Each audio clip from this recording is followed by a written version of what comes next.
schedules are just a big puzzle. Ridership demand, vessel availability, crews, budgets. We do not know what the funding situation is going to be. Some things they can fix, some things they can't. The potential to privatize the Sidney ferry. Feedback from ridership is important.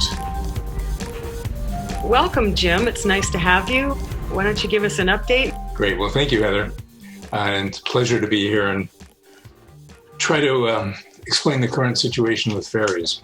Ferry Advisory Committees are created by state law, RCW. It's a citizens committee, unpaid, unloved, appointed by our local government. In our case, it's county council. We serve 4-year terms. We have a representative from each of the ferry-served islands.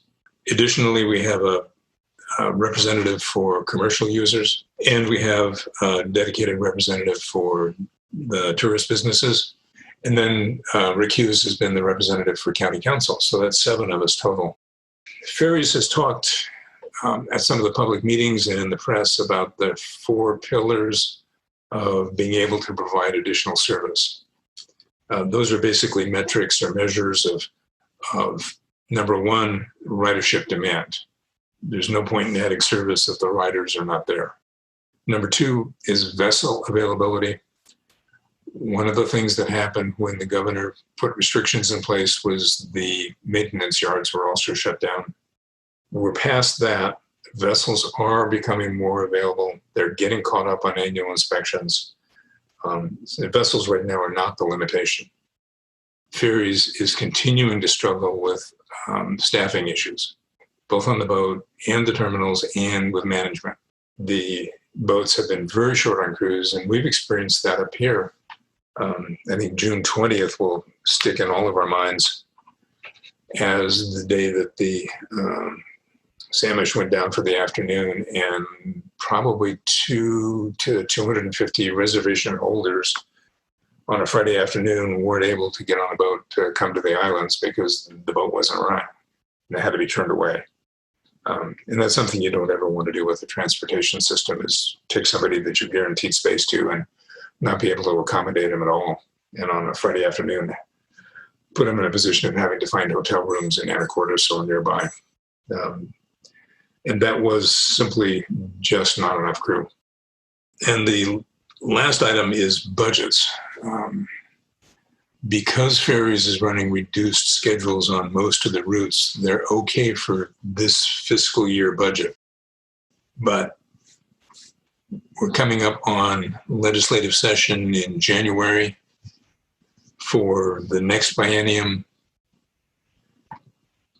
We've got, we hope and believe that this will be over by then, but now we've got, remember I-976, the latest IMIN initiative that cut car tabs back to $30. A lot of those funds come out of ferries directly or indirectly.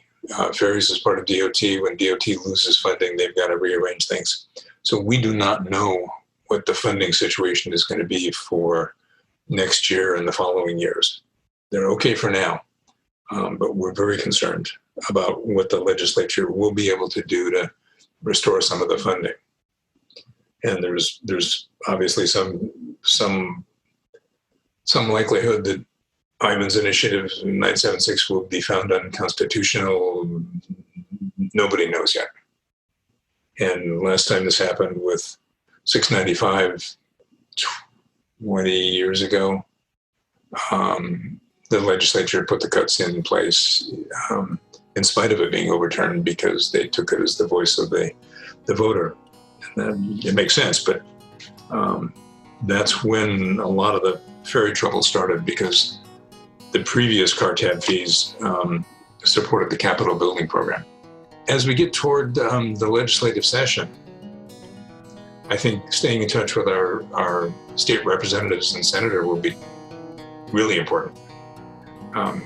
And we will, part of what we try to do as FAC is to let folks know directly, indirectly, press releases of where there are opportunities to comment and express the importance and the differences of our routes and protect that which needs protecting.